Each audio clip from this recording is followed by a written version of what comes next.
tonight, coming out on a weeknight, out in the cold. But we know you're here because we have shared values and shared concerns.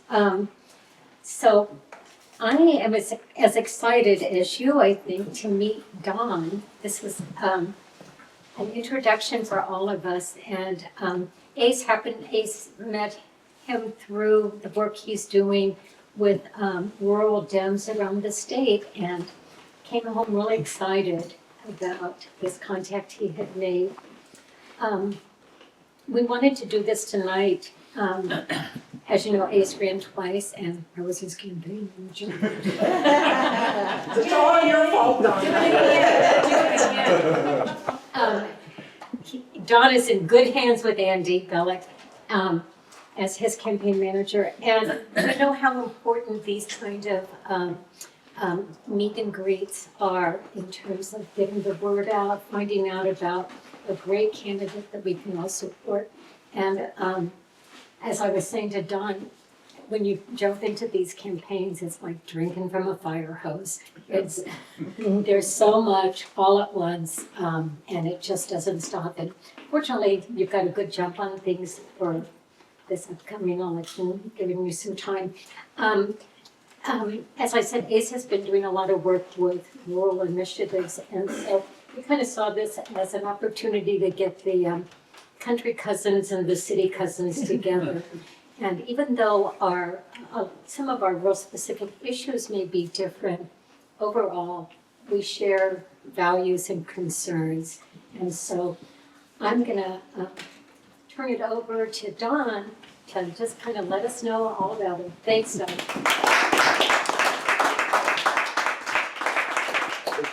Thank you. This is flattering that you would come out to meet me and all that stuff. And I'd like to thank Ace and Donna because this is a lot of effort and it's, you know, like you said, in the middle of the week and it's snowing and all that kind of stuff. So I get this letter out, so I'm going to go into the Army anyway because I've got a roll-up draft number.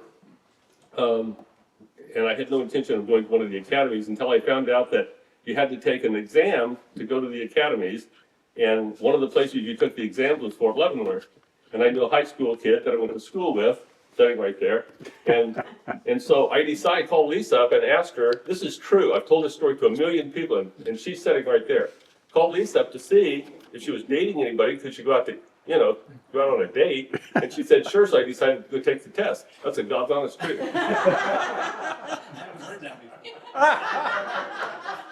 I said this to somebody the other day, and they said, okay, so at the end of this pitch, they said, okay, what happened to the girl? And did you marry her? And I said, no, hell no, I didn't make the grade. Okay, so anyway, went to Leavenworth, took the test, took Lisa out. They mixed the results up apparently with somebody else, and I got credit for his score, and he got credit for mine, the poor guy. And so I got a letter saying you can go to one of the academies. So I went to the military academy at West Point because Dad was in the Army and all that sort of stuff. And I figured, you know, embrace the difficulty. Sort of the same approach I'm taking with this campaign, actually. And so anyway, went to the academy, graduated in 1973. They quit sending people to Vietnam in March of 73. Yeah. I graduated in June of 73, so I missed that show, thank goodness. Mm-hmm. Okay, so when I got out of the academy, my branch was military intelligence. That's the branch I chose. You had to be a combat arms kid for a month, no, for a year. If you're military intelligence, that was part of the requirement back then. I don't know if they still do that or not. So I was at Fort Riley, Kansas, in the 1st Infantry Division for a year as an infantry lieutenant. And I was telling somebody about, I had a real interesting time there. I had 17 convicted felons in my platoon at one time. That's true, because they put all the retraining because I was telling somebody that story earlier. Okay, so yeah, not a great time because even though I thought I was a pretty decent leader, you couldn't lead those guys anyway. I've never told anybody this, but at one time the 1st Brigade had 7 guys able, all 5 of them were out of my platoon. Okay. The brigade commander was not impressed with me, apparently. We visited about that for a little bit. Anyway, okay, so I went to Fort Riley as an infantry lieutenant. I went to airborne school and ranger school and all that stuff. So I did not graduate from ranger school, so I didn't want to take credit for that. They didn't. Separated his shoulder. And so then after that, I went to Fort Rucker, Alabama, and I flew helicopters and airplanes, military intelligence, primarily in Korea. I was the operations officer for an aviation company Ford. There's 2 of them in the Army. They're core level assets, real high profile. They do a lot of keep track of the bad guys across the border. So we targeted the North Koreans and the Chinese. And it was the last of the high altitude, unpressurized flying the military did, as far as I'm aware of, or at least that's the last they'd admit to. And it was very vigorous flying because you would suck oxygen for 45 minutes before you could take the plane off, because if you didn't, you got the bends when you got to altitude. It was very difficult, or not difficult, but it was interesting. Okay, so in Korea, I was over there for a year, 13 months really. And then I came back because of some stuff that had happened in Korea. I got sent to an outfit called Special Projects in not Special Forces, but Special Projects in Fort Hood. And it was a really different kind of little unit that would do, we did document development, and we used some national intelligence systems to come up with information that that they were looking for. And so it was a real unusual job in that you would go to work at 8 o'clock in the morning once in a while and come home several weeks later. And at the time, I was married to this really sweet little girl from New York, and try that with your sweet little girl from New York. It doesn't work with those. I don't know if it works for anybody else, but if you don't show up for several weeks and you don't tell her you're leaving, it doesn't go over as well. Okay, so that was really tough on Sandy, so I decided to get out of the Army, and I went to vet school. So I went to Kansas State University, spent a year or so. They don't teach animal sciences at West Point. Hard to imagine. And so I took a semester and a half of animal science courses in biology and that kind of stuff, and then applied to vet school and graduated 4 years later. And then for the last several decades, what I've done is advanced reproductive technologies for beef, cattle, sheep, and goats, okay? And in Galesburg, Kansas, there's a ranch down there I own, and the vet clinic's on the ranch, and we do all this kind of stuff. So if you're in the cattle business, there's a good chance you would hear of us, because we do a lot of work. We do a lot of laboratory work, and we make embryos and put embryos in cows and make baby calves and goats and sheep and all that sort of thing. Okay, so Sandy got killed let's see, I was in a bad wreck about 20 years, pardon me, okay. So I was in a bad wreck about 20 years ago, and Sandy got killed, and several years after that I married another fabulous person named Tracy, who's not as enthused about this as you might think. I'm serious. I mean, she thinks this is, yeah. Okay, so, I mean, she's very supportive, but she's convinced that, not everybody's going to see me as the wonderful person I am. And so, anyway, yeah, basically, I was recruited. I had several people ask me if I'd be interested in doing this, and the answer was resoundingly no. I'm still a practicing veterinarian. I've got a really good organization. I think we do a lot of work, and we have fun doing it, and we're good at it. And I like doing it, okay? I don't know that I'm any good at this, and I'm certainly not having that much fun at it, though I enjoy the opportunity to speak with you all, okay? I mean that. Okay, so anyway, people ask me what I'm about, and basically I would like to see us making some rational, coherent, defendable decisions about a variety of things that we're not making rational and defendable decisions about, okay? And I could point out any number of examples, like, we're blowing people up in the Caribbean, and then we're going to pardon the guy that just imported 500 tons of cocaine into the United States. I mean, yeah, wrap your head around that for a while. Yeah. And so, this is one of those deals where it isn't a mystery that we've got some issues here with the direction the country's going. I don't think people can defend the decisions we're making. I worry a lot about the reputation of the United States in countries overseas. I had the opportunity to work with a lot of people in my last job in the Army that were not Americans, okay? Because nobody comes close to the United States in terms of intelligence production and gathering, nobody. So I did a lot of work overseas with other countries' militaries where they needed the information that we had. And in some cases, we shared quite a bit of it with them. In some cases, we didn't share very much, okay, depending upon how secure we thought they're. Anyway, that's neither here nor there. But the fact is, with that exception, you could talk to those people from those countries. And the United States enjoyed a wonderful reputation, wonderful, okay? Not pretty good, but wonderful. And it was one of those deals where we are definitely losing that, okay? I don't speak with a lot of those guys, hardly any, but I've got some buddies that still have kids in the Army, and Trump has been a disaster for our reputation overseas, and it's getting worse, I suspect, okay? Because they see how stupid this is. So the fact that I think, you know, everybody's got to be cognizant of the fact that we set the example for the world in a lot of cases. And it's a responsibility and a privilege we ought to guard. And if we don't, this is all going straight to hell. So having said all that, you know, I'm interested in doing this, and I'm going to do it, because I think we can flip this district, okay? I wouldn't have got involved in this if I didn't think there was a pretty reasonable chance of flipping this. I wouldn't have gotten involved if I was, no, I'm serious. I mean, you know. We do too.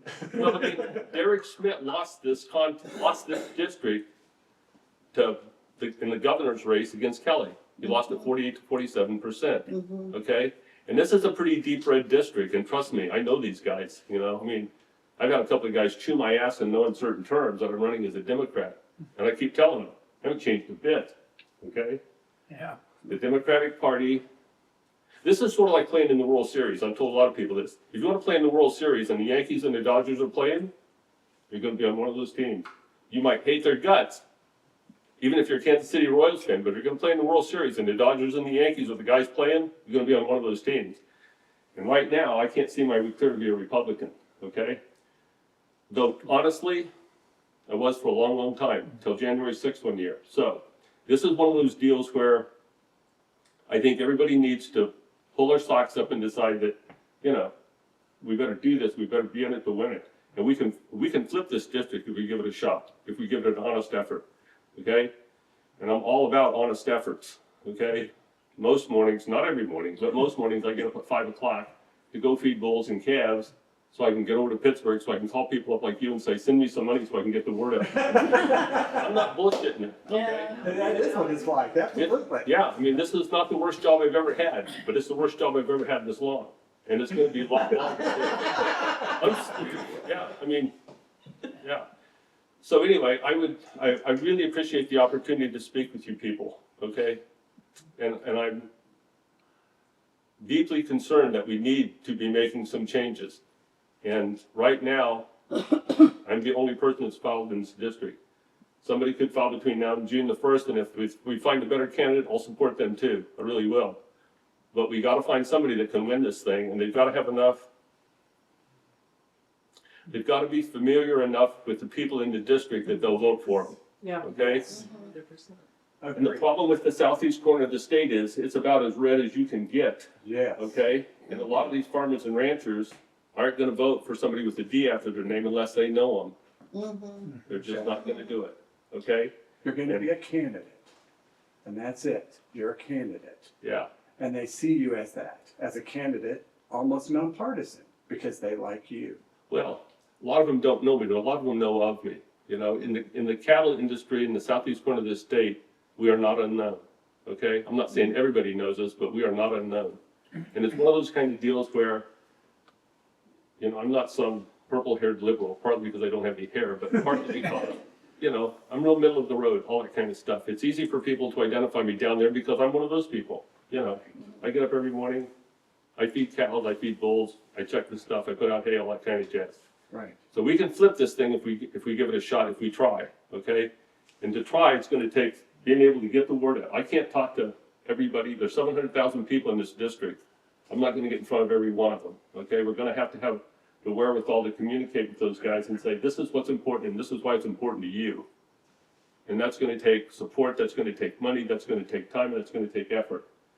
And I'm gonna do my side of it to the extent I can, to the best of my ability, I mean, you know? I mean, I'm gonna be criticized for people saying you're still a full-time veterinarian, you're trying to be, and I'm not even close right now, because I spend more time in Pittsburgh on the phone, you know? Now, every Friday and Saturday, I'm up to my elbows, up to my shoulders sometimes, and working with cattle, if you get my drift. Okay, so anyway, if you have questions, I'd be thrilled to entertain them. You know? Yes, ma'am. Hi, I'm Leslie. Afton Bain just had an amazing result in Tennessee 7. That's an R plus 22, I think. Yeah. Yeah. Schmidt's R plus 10. You know, there are 100 districts in the United States that are 10 or lower, you know, that are very gettable. So I agree with you and your assessment that we can do this. One of the things that Afton had going for her, I think, was notwithstanding, you know, Nashville centric, right? And then 7 other counties. I forget what we are here. You know, there were 13 total counties. I think you have a lot more counties, but Yeah, there's 20-some. 27. 20. thanks, Sandy. And, you know, we have a lot of counties in Kansas anyway, right? We carved it up. 105. 105. And you're right about getting in front of people. But I do think the values pitch and the organizing pitch. And Ace and I were on a call this afternoon with the Rural Urban Bridge Initiative. And a lot of what people talk about is money in politics. But I'm really interested in knitting small communities together. I was talking to Brad a little bit and talking about hometown, and it's about 1,000 people, you know, but it's still a strong knit community, right? You have a lot of teachers in your family, Yeah. from what I understand, and Yes. you know how central and core that is to keeping people together. Can you talk to us a little bit about how you see your position as somebody very much entangled in the fabric of the community? Replicated across this bigger district, this odd, strange, drawn district. May it look totally different by the time we're done with the current legislative session coming up. And how do you see people in the urban context, say, where money is drawn from often, but not only, to really knit fabric tighter and better and stronger for what we want, which is I think what I heard you say, a future our kids can live into Yes. with values they hold. I think in order to win this election, and let's be blunt about it, if we don't win this election, this is all wasted, okay? All my effort, all your time, all your money, all your interest, it's all wasted. So we need to cut to the chase, okay? That's right. And so it's one of these things where you've got to convince people, I think we, and not just me, but me too, everybody, has to convince people that we're trying to change the value dynamic of the society we're living in. Okay, we're going to be more responsible right now and in the future. And the fact that we've screwed a lot of stuff up in the past, you don't dwell on it. Yeah, you can point out the mistakes other people have made. And I don't think you can be purely defensively oriented and say, okay, you know, we're going to block all these punches. I boxed a lot at West Point and I was good at it. You don't win fights in boxing by blocking shots. You got to hit people, okay? Which doesn't mean you have to be nasty and evil and all that kind of crap. But I think you need to point out to people, this is something we need to do, and these are the reasons we need to do it, okay? And it's one of those things where you basically try to get your values out there, and you want to be careful about your values and how you present them.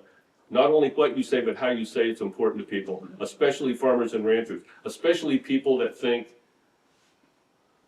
they're being spoken down to. If you can criticize the Democratic Party for something, it's the fact that people tend to say, okay, we're Democrats and we're smarter and we're better educated than you are, and you know better what you need than you know. It doesn't go over with the crap in my part of the state. Yeah. Okay? Doesn't here either. I know.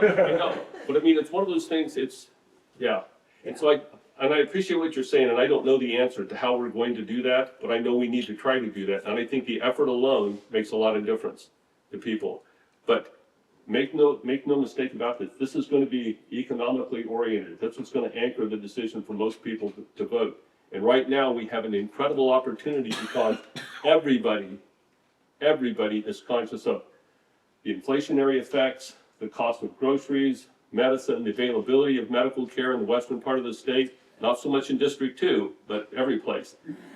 People are concerned about everything expense-wise. And the farmers and ranchers right now are getting their asses kicked, and they know they're getting it kicked because the tariffs are destroying these guys. Okay, the row crop farmers that are brand new are doomed. It's over for those guys because there is no way that they have enough pent up or residual value in their operation to tide them over this rough stretch that's coming for the next 3 years unless Donald Trump does an about-face and changes a lot of the policies he's got, and more importantly, recovers and reclaims those markets that they lost. And they won't get those back in 3 years. Okay, you gotta watch what I say. After you give somebody a really bad experience, you don't get to apologize and say, you know what I was gonna say, right? After you give somebody a really bad experience, tell them you're sorry doesn't count, No, okay? they want results. More than that, they want to be treated with respect, okay? And so the farmers and ranchers out there, if those guys they're either not going to vote or they're going to vote against their traditional societal norm, which is support Republicans because Republicans are their kind of people. Right. And these guys are getting destroyed and they know it, okay?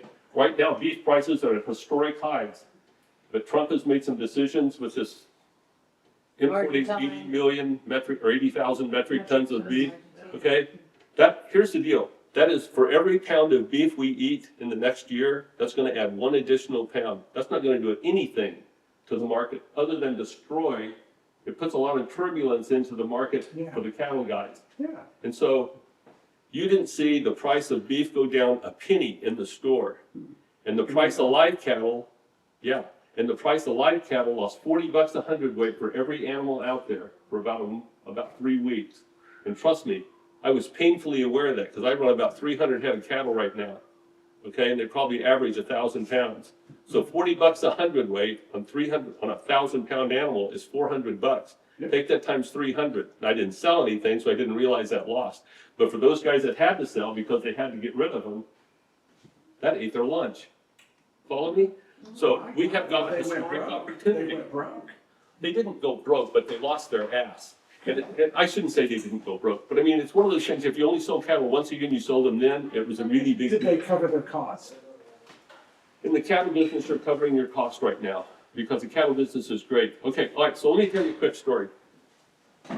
Just before corn harvest, which is several months ago now, right? Okay, the guy that I had done, we do a lot of work for farmers and ranchers that have cattle.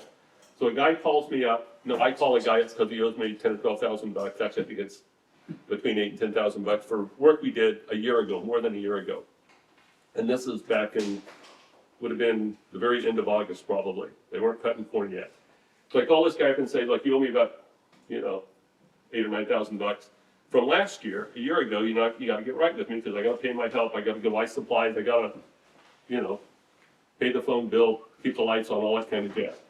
The guy has me to understand that he's having some trouble, and I said, I'm having some trouble too. Yeah, guys like you. I mean, I didn't say that, but that's the obvious point. And so he has me to understand that he'd like to, but he's having a lot of difficulty. And I said, I recognize that, but we still got to get right with this thing. So he proceeds to tell me that he has to sell between 400,000 and 600,000 bushels. His farms are big. I know this guy. He doesn't live in Neosho County, but I know him pretty well. He's got to sell between 400,000 and 600,000 bushels of corn, and it's going to cost him $1.25 to $1.50 a bushel to sell that corn. And he has to sell it before corn harvest, like in the next 6 weeks. And it's going to cost him between $600,000 and $900,000 to sell that corn. And he has to sell it because he has another corn crop coming up, and he has to empty those bins out to put that new crop in.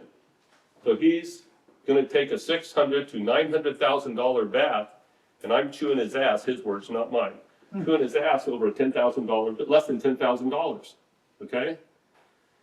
So they make soothing noises, but by the time he's off the phone, he's nearly in tears.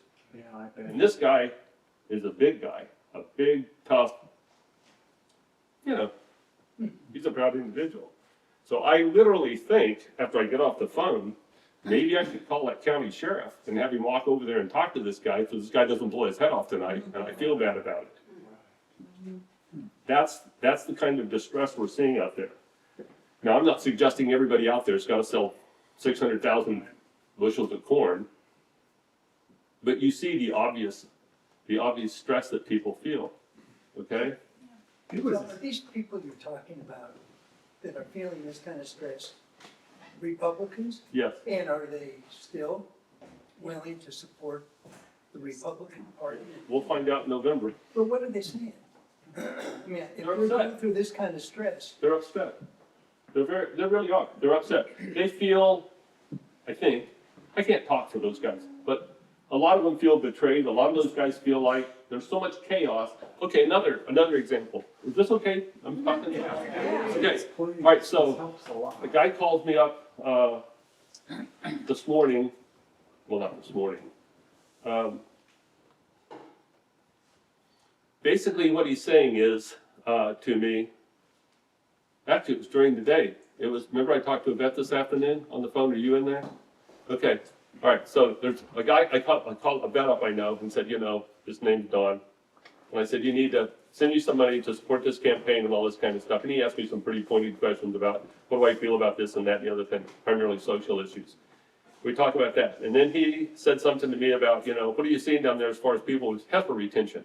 Heifer retention is a big deal because if you retain heifers, the cow herd gets bigger, there's more beef available, the supply goes up, demand stays the same, prices go down, which is what Donald Trump is trying to do with these tariffs that he's tossing out there in the wind, which panics everybody, so the prices fall $40 a hundredweight.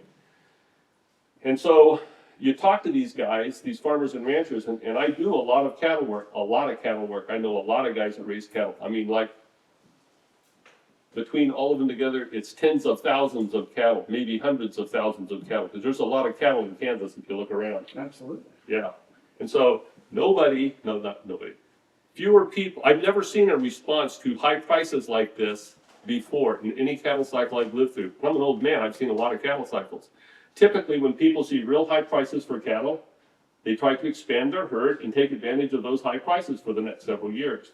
And when you're doing that, you save heifers back, and you breed them to be cows, and then those cows have calves.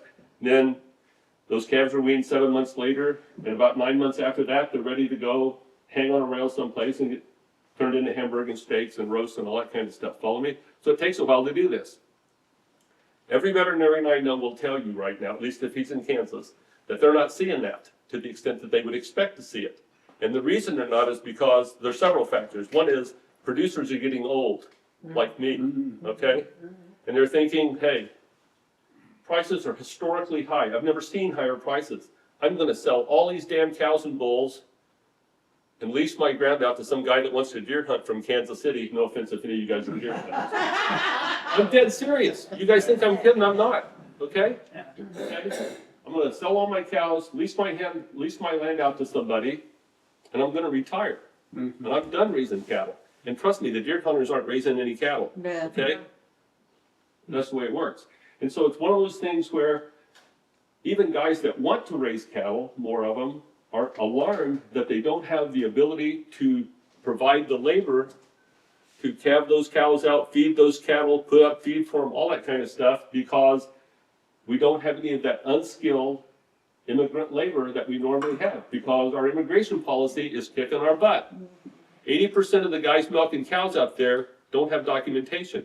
And they're not college kids on summer break, okay? Right. They're just not doing it. And so what you're seeing right now across Kansas in the ag world is a lot of stress, a lot of uncertainty, a lot of chaos, okay? And when you talk to people that aren't involved in ag, they're worried about high prices. They're worried about, what can we think is going to happen down the road? If you're out in western Kansas, they're worried about closing the local hospitals because Medicare and Medicaid, that's a big part of the revenue for those things that support those facilities. And I'm not saying I have the answers to all this stuff, but for Christ's sakes, I understand, I see the questions. I don't have the answers, but I see the questions, and we need to act like it. Yes, ma'am. So, what is Derek Schmidt's message about these issues now? How is your message going to? I mean, is he just flat out lying, or how is he? I don't think he's addressing it. He is not. I don't think he addresses it at all. I think he believes that Donald Trump said, this is a con job, everything is great. We don't have an issue with affordability. We don't have an issue. Donald Trump wouldn't know a cow, he would know a Hereford from an Angus, honest to God. He wouldn't, So true. And I'm not saying that he should know that if he's the president, but I think he ought to be listening to people who have these concerns, because this is a big deal. I mean, part of the reason we have subsidized grain production so much in this country is because we don't want to ever have an issue with food availability.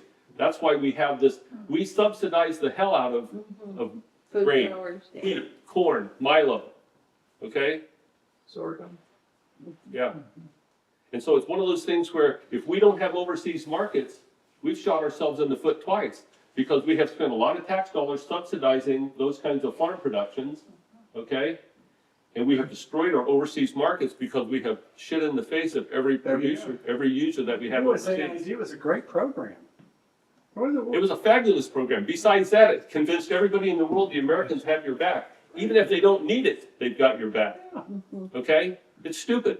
And so it's one of those things where, you know, it's a difficult time. So I think what Gary's question, just to speak for you, Gary, just saying, was when you have that conversation Yes. with your friends who are thinking, Don, you've sold out and gone over the other side, what are you doing? Do you sense the ability to come to a place around whatever table or Oh, yeah. grain bin that you've met at and say, Yes, I talked to several people this afternoon. Every time I get on call, I get people to answer. Here's what's really interesting.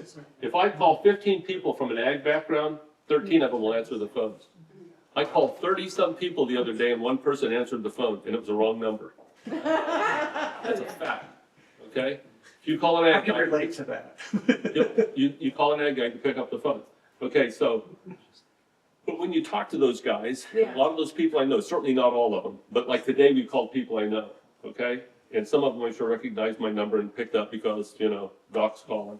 And basically, what I hear from a lot of them is, I don't support Democrats, but I'll send you some money if I know you. I know you. Yes, sir. You know, one of the things that the working man, which I consider a farmer a working man, Yes. is they really have not been helped by anybody, Democrats or Republicans, over time. You know, although the Democrats stand for values, the values to help the working man stay equal. Yeah. Healthcare is not proven, so they don't know who to believe. Okay, so you have a relationship, it's easier for you to really scratch the surface. Yes, I have But if credibility. people are, what are the main topics, besides just the prices and so forth, that people in your district are really concerned about? That if I was having a conversation, I could ask some questions or at least touch on those things. I think what you're gonna find is that most people who work in a rural agricultural background are doing that not because that's the only thing they could do at all. It's because they like the lifestyle, okay? And they don't feel, and this is not a slam, they don't feel, and you'll have as much feel as us as I will, Brad, they don't feel that we neither appreciate nor understand their choice of occupations, okay? And so, when we were driving over here, we pulled up to some 15 turns ago, we pulled up to something, and there was cars everywhere. And I told Andy, Jesus Christ, I'd hate to live up here. And he said, it's a good thing a lot of people want to. Remember that? Yeah. Yeah, okay? I couldn't do it, okay? I mean, I couldn't, because I get up in the morning and walk outside in my underwear or whatever I wear. And, you know, call for, you know, Zippy the cat to make sure the coyotes didn't eat him last night or something, and look around and everything's, I mean, it's a different deal. So, I mean, they neither need nor want your approval, okay? They would like your acceptance, kind of deal. And so it's one of those deals where, they're a small part of the population. There's only a few people out of every 100 working in ag production. And not a whole lot more of them working in ag, you know, development or, you know, processing ag products. And so it's one of those things where I think mostly it's one of these things, I think mostly in order to engage with those people in a way that they find meaningful and useful is to be interested, you know, to talk about the things that they're concerned about. And the things they're concerned about are things like, you know, interest rates are climbing out of sight, maybe.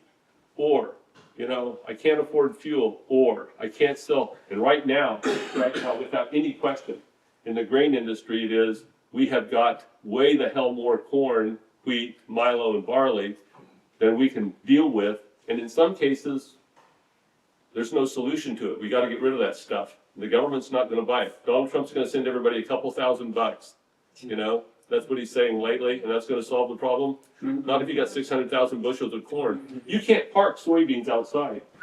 You get them rained on a couple times, they turn into soup. They're just snot, okay? It's worthless, they're ruined. And so I've got clients, guys that send me lab stuff from the Dakotas, and they can't sell soybeans because nobody can store them. Okay. And they can't harvest them because they can't store them either. And the Those reason they great big can't is because tarps the that they Chinese put on won't the buy it. ground, What's how do that? those tarps work? Those great big white tarps or? That's got corn under it, maybe wheat, but sure as hell ain't got soybeans under it. And does it, and I'm sure it's expensive, but does it work? Does It it, works. It's better than leaf. if you don't Doesn't have a work. What silo? would work a hell of a lot better for everybody is if we had demand to pull that stuff through the system. So, but I mean, you know, this is, yeah, I mean, we're not gonna solve all these problems tonight, but we need to be aware of them. And it's one of these things we need to point out to people. You know, we're gonna try to do the things that help you guys out. The things that help you guys out is we're gonna quit putting unnecessary turbulence in the cattle market by saying stupid things that don't mean anything to anybody because it just occurred to Donald Trump to say we're gonna import. And that's not gonna change steak prices anyway. All that stuff that we import from Argentina and Brazil, that's grind. They make hamburger out of that, guys. And the reason they need grind is because they got so many fat cattle, we're cutting fat off of, they gotta have lean stuff to put lean with fat to make hamburger. You know, 80% hamburger, 90% hamburger. You know, it's 10% fat, 20% fat, all that kind of stuff. What about healthcare? Healthcare scares the shit out of those guys. Because, we didn't expand Medicaid. Yeah, and so what happens is those guys in western Kansas get their arm tore off in a hay baler, And 78, and they're gonna be 60, dead before they get to an emergency room. the research I've done, 66% of bankruptcies are medically related. Yes. And 78% of those people have Okay, insurance. so if we want to talk about pie in the sky kind of stuff, I think that we should have, if there's a doctor in here, I apologize. I think we should have universal health care. We really should. Every other country I've ever been to. Okay, well, we don't want turning them to. You have several doctors that you know thoroughly agree. No, but I mean, it's one of these things, these guys, they didn't become doctors to make a shitload of money. Yeah, I'm sure they do, some of them. But for the most part, they're really interested in solving problems for people. Right. The same reason I'm running for Congress. And trust me, I have zero interest in being a professional politician. In a sense, that's true. In a sense, it's not. I'd like to solve some problems. But see, like even things like energy, everybody says, okay, what are we going to do about that? If we remember, those of us that are old enough remember, we're going to go to the moon. JFK said, okay, we're going to go to the moon because it's there and we want to do that. We need to tame the chemical reaction that's fusion. Yeah. Because it would be this enormously cheap, abundant source of energy. I mean, 10 or 15 years, Andy's walking away pissed off. But the fact is, we can do all kinds of great things in this country. All kinds of great things. All we need is people to say, this is something we need to do because we can, not because we can do it, because it's the right thing to do. You know, I mean, this isn't hard. Well, it is hard. But that's part of the reason it's nobody gets any credit for But we doing need easy somebody stuff. Everybody gets, like you that will go up there and fight for it and will. good point. Right, and we Yeah. don't have that right now. We just have people that are following suit and just doing whatever Donald Yes. tells them to do. Yes. We need somebody to say, no, and this is what we need to do, and I'm gonna put a bill together, I'm gonna put this forward. Yeah, we need somebody that's more gifted at that than I am. I'm a step in the right direction, I think. Okay, so another quick story. One time in Korea, I was the operations officer for this outfit. We were supposed to fly airplanes across the border, and we had numbers. You had so many missions a month, and if you flew all your missions, you had 100% mission accomplishment in a month. And it was hard to do because of the constraints placed on these national intelligence systems. These are very high priority systems and everything. Okay, so when you flew 100% of your missions, everybody got an attaboy and slapped on the back and like that.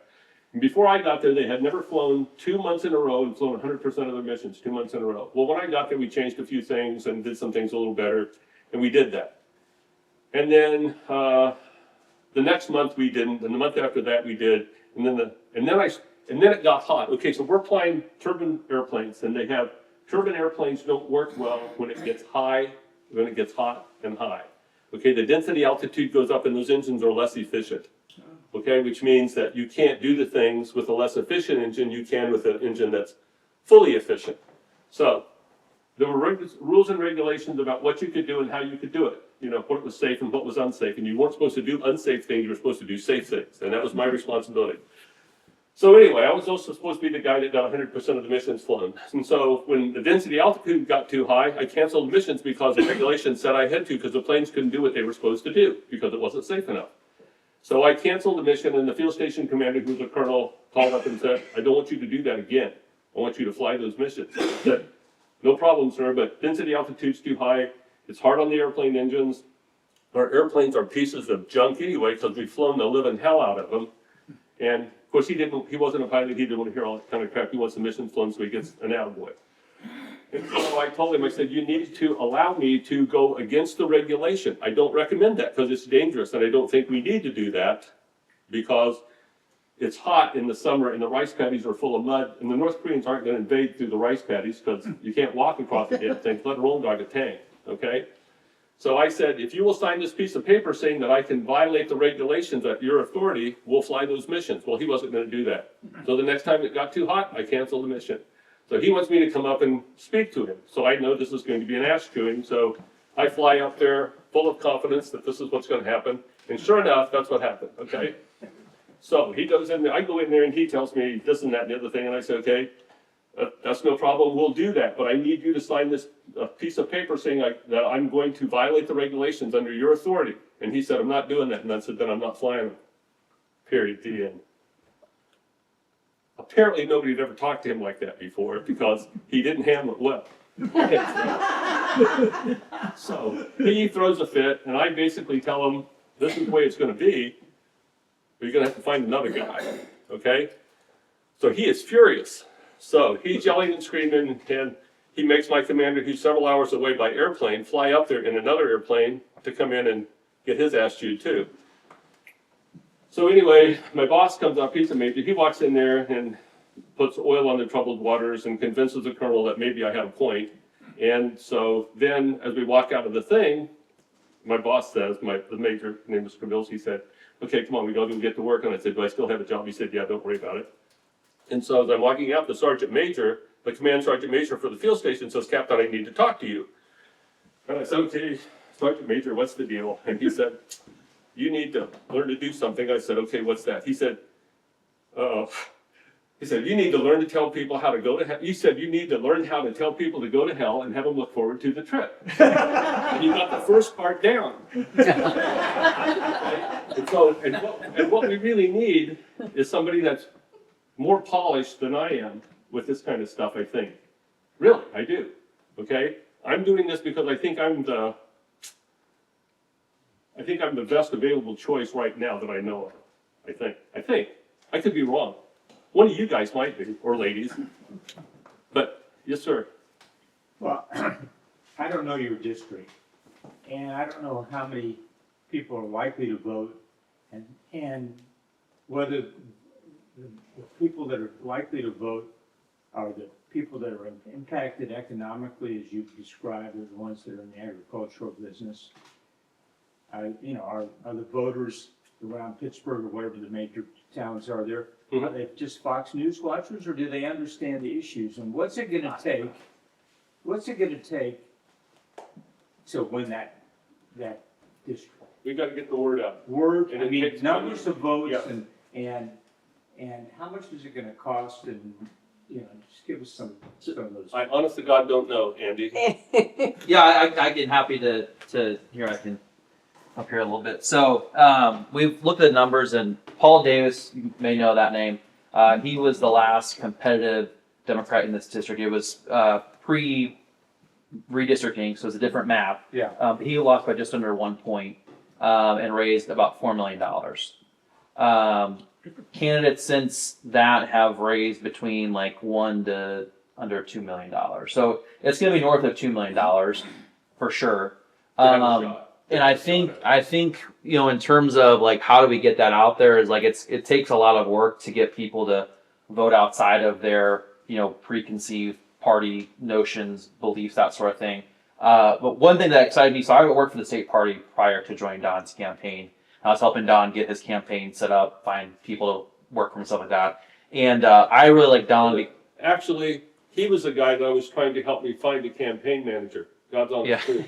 I'm serious. I'm serious. Andy was Governor great Kelly- at KDP. Governor Kelly wanted to talk to me for some reason.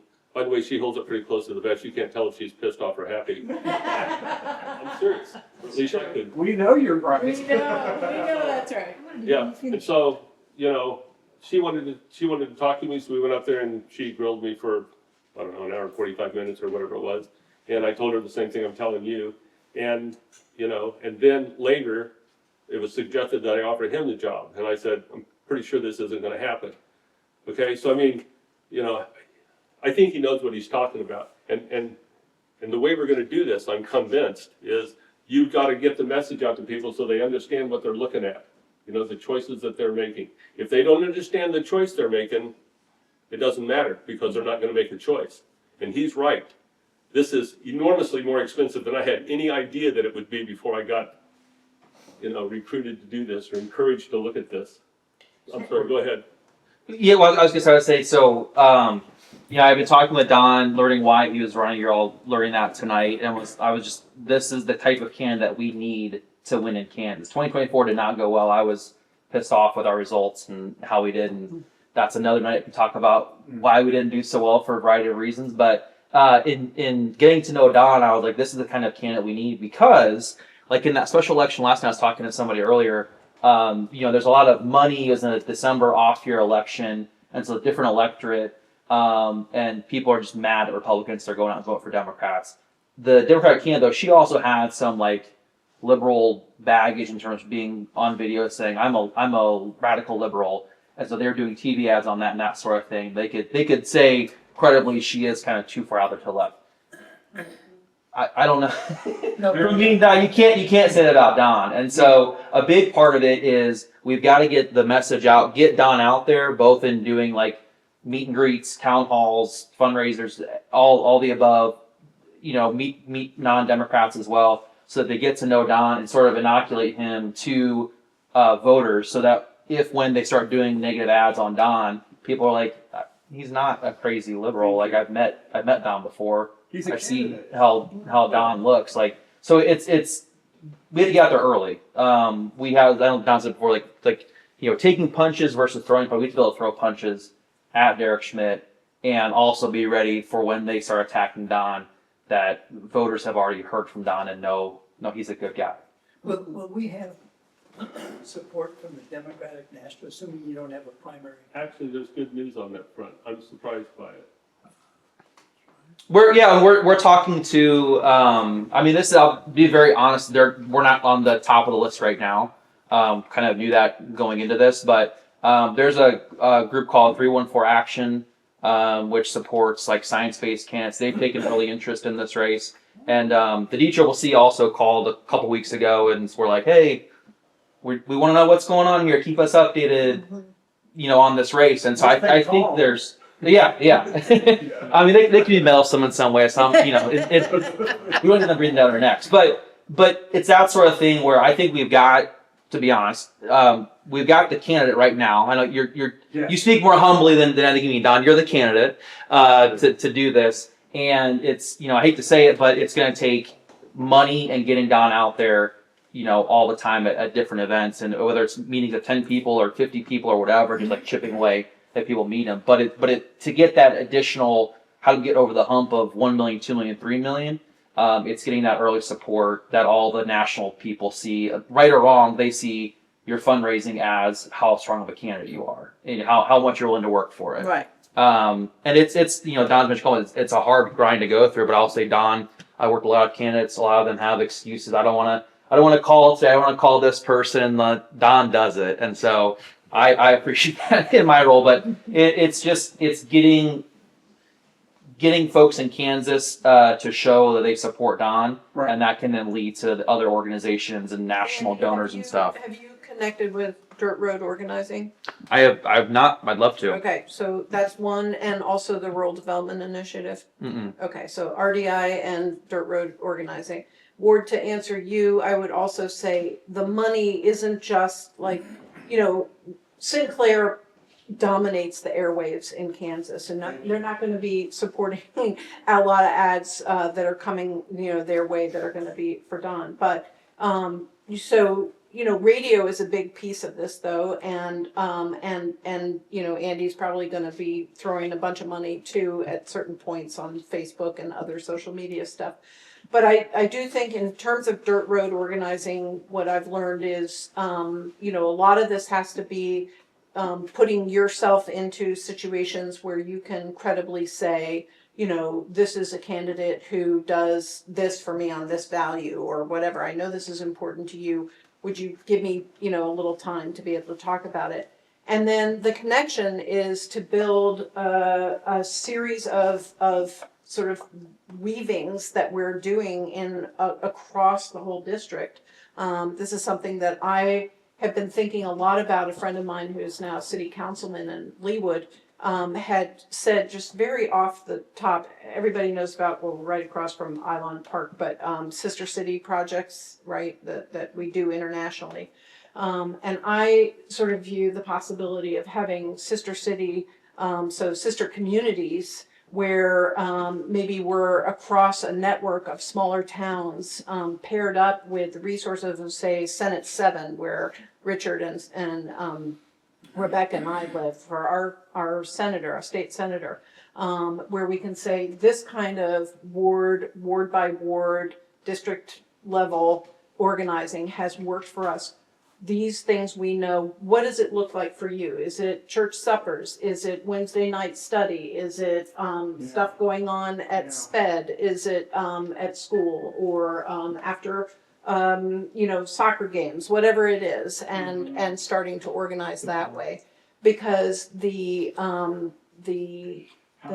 it's just the old phone tree. It's partly old phone tree, and it's How do you get that partly word out there? right, and it's I'm seeing it in Maine, where my rural roots are, with Graham Plattner's campaign, and a lot of headwinds against the DNC crowd from out of the state. But within the state, we're in small gyms, and 600 people are trying to get in. There's a line out the door. And Graham is a lot like you, Don. He's like, I'm farming oysters, and like, this is way on my bailiwick, but I need some common sense here. And the issues are very similar, and primarily I would say for us, a little bit less so, as you say, in the second, but in the first, there's over 60 hospitals that are running the risk of being closed. 60 hospitals, guys, is going to put us in Johnson County in a very, very pinched place. Absolutely. You try getting a doctor's appointment set up. And if all they're listening to is Fox News, it seems like we need to connect the dots for them to see what Schmidt has done to affect people with the decisions that you said are being made that are harming cattlemen and farmers, and what Schmidt's doing to contribute toward that and not doing to make a change. Yeah, and I think it's, I'm sorry, go ahead. People don't even recognize Yeah. that. Well, they don't know he's not taking their phone calls, Because- Yeah. Well, and that's what I think, speaking about you here, Don, another thing that kind of, like, as I mentioned, is I think Don has the opportunity to really help change the narrative of a Democrat in Kansas. And I think there can be some, like, I want Democrats to win across the state. We've got to break the supermajority in the House absolutely next year. Right. And I think, like, a candidate like Don can help lift up all boats in doing that. And so, another reason why I think it's extra beneficial to have a candidate like Don can help start changing the narrative, not just next year, but going forward, of what a candidate Democrat is.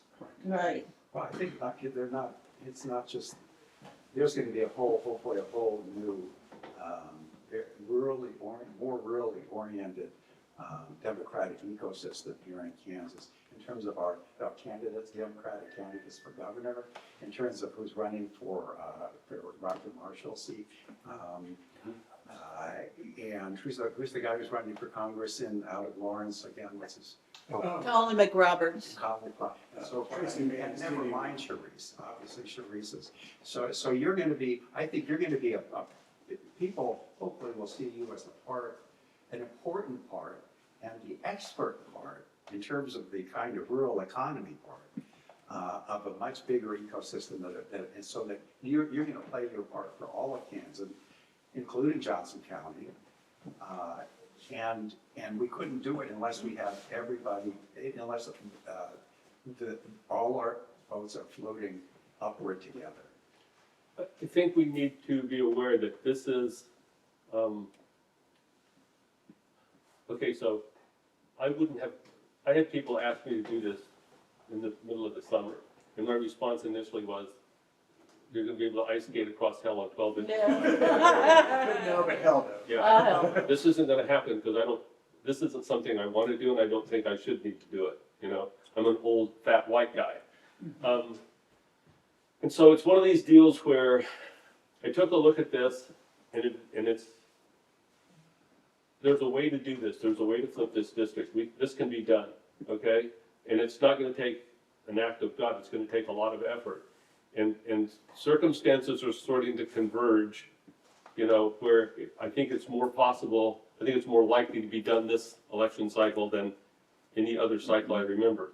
Because you've got a lot of people that would support Republicans basically out of habit, as opposed to rationally, because they're seeing things that make them question their previous assumptions, okay? Those guys are always gonna look out for us, they're always gonna take care of us, all that kind of stuff.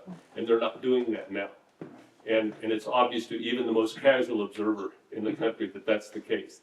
So, you know, but I mean, it's one of those things where if we put that much emphasis on one race and one candidate, you know, it becomes more important that we're successful, which isn't to say I'm more important than some other candidate, but the damage of, you see what I'm saying? Yeah.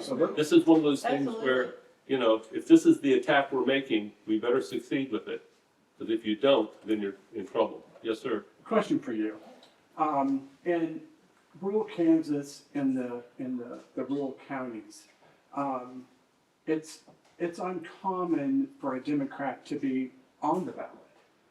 I think, and am I right or am I wrong? I think in a lot of these races, all they've ever seen are ours. And my point being is, it's their world. They've been indoctrinated into Yes, but So to see a D, they're like, well, who the hell's that? yeah, but I think what it's sort of a self-fulfilling prophecy. We expect there not to be one, and so nobody steps up and does it. Okay, I think, have you ever heard this story? I think there's a law in Kansas, on the books in Kansas, where if you tie in an election, both contestants have to be present when they break the tie, flip a coin or whatever they do. I think there's a law on the books, okay. And I believe that my dad ran for county commissioner against Dutch Schultz, Dutch Rainey, when I was a kid, and they tied. It was like 84 to 84, 98 to 98, or whatever the hell it was, okay? I believe this to be true, because I've been told this by any number of people, not my dad, okay? So what happened was, they talked Dad into, my mom was a Republican, my dad was a Democrat. Dad ran for county commissioner because somebody talked Dad into it, and he didn't campaign a bit. They just wrote his name in there, Alan Hoover, Democrat. Okay, so when the ballots were counted, they were tied, whatever it was less than 100 votes apiece. It wasn't like this was this fiercely fought battle, okay? It was sort of like, yeah, okay, sure, put my name down, I don't care. And then, Dad was a truck driver. He was a union truck driver, and he drove for Rouen out of Chanute. And when they were getting ready to break the tie, he was on the road, he wasn't there. So they flipped a coin and Dutch won. So they decided, the Democrats decided to sue because Dad wasn't there, so it wasn't fair. Okay, that was the story. And so people came over to the house and said, you know, we're gonna sue him, Alan, we're gonna go. And Dad said, you don't do anything until I check this out. So Dad drives over to Dutch, who lived 1.5 miles away from us. That's God's honest truth, okay? Dad drove over to Dutch and said, Dutch, were you there? And Dutch said, that's right, Alan, I was there. We flipped a coin and it landed on the floor, and we decided that you would be heads and I would be tails, or the other way around, whatever it was. They flipped the coin, it hit the floor, bounced around a little bit, and it landed up, and Dutch won. And Dutch said, I was there, and that's the way it was. And Dad went back and said, Dutch won, that's the way it is. You know, you're not gonna file a suit, and if you do, I'm not gonna participate in it, period. And we're not gonna challenge this again, we're not gonna flip another coin. Dutch won and it's over. And that's what I would like to see the norm be, as opposed to everybody getting all pissed off about every little slight they think they see. We can take the high ground and still win, okay? And I think we should. And so I think it's one of those things where you need to give those people the respect that they would extend to us, or at least the respect that we would like them to extend to us. Because that's the way we're gonna make lasting change. This isn't just about money this year and next year to be some other problem. The problem we've got is people don't participate, and they don't participate because they don't think it's worth participating. So that we haven't talked about, but there's a third of Kansas that could vote that does not. Left, right, center, purple, green, whatever. I apologize for taking. No, listen, I want to thank you before we go. Thank you for running. I can tell that it's not something that comes, that you want to do, but I'm so I wanna do excited this about it. because I'm doing it. I think you can be successful, and you're the kind of spokesman that we need to go deliver this message. So, Thank you. good luck. Thank you. Don, thank you for being here, for wandering your way up from your part of the world, from Crawford County and southeast Kansas and so forth. I just want to also thank all of you for coming. This is his debut. As I understand, this is his debut right here, right now, today. So you were there at the beginning. Thank you, because I've been dying to meet you, gentlemen, and I've heard a lot about you and seen a lot about you, so I was like really excited. It's exciting, and thank you to Donna for putting together her usual wonderful spread. Before you leave, I would be remiss, as a host and as a friend of Donna's and a friend of the campaign, not to mention, or not to bring up, the fact that these things run on passion, on talent, and on money. And the way, a way I look at it is, and Don, you talked about this. This is crunch time. This is it. This is crunch time. This election, 2026. If Donald Trump, the other Don, if he continues with this stuff, this may be irreparable. And so what we're doing now is critical. The way I look at it personally, Don and I have talked about this, is maybe for this, especially election season, maybe you don't take one of the vacations you were going to take, because you know what's going to give you more joy in the long run is to see your country functioning the way, as a democracy, is going to give you more joy and pleasure and satisfaction than going on a vacation and coming back and thinking, well, shoot, I spent my money on vacation instead of supporting the other people who could have made a difference. So, by all means, don't hesitate to support Don. Early money is like yeast. The money coming in now is a lot more important than later, because I know this as a candidate, and my campaign manager knows this.